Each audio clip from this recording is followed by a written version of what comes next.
Genesis 4:2. Vatosef leleret et achiv et Havel. Vayhi Havel ro'eh tzon. V'Kain haya oved adama. And she again begat or bore his brother Hevel. And Hevel was a shepherd of sheep. But Cain, he was a worker of the ground.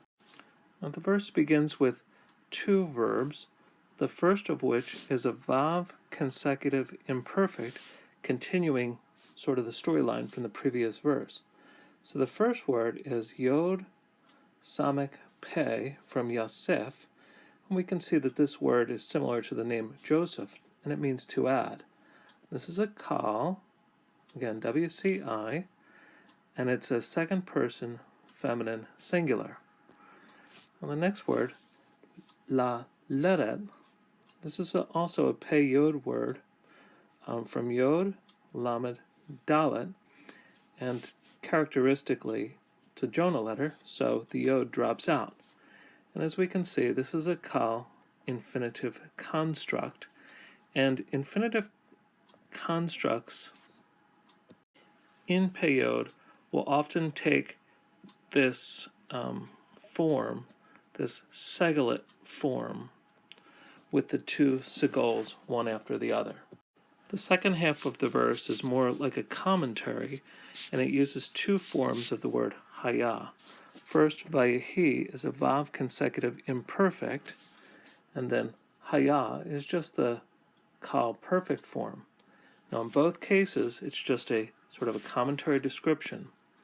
Hevel, and we say his name is Abel, but this is the very same word that's used for vanity in Ecclesiastes.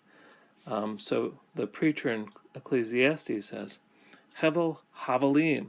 And so here we have Abel's name, which is very characteristic even of the idea of temporalness or sort of a mist. Here it is, and then it's gone.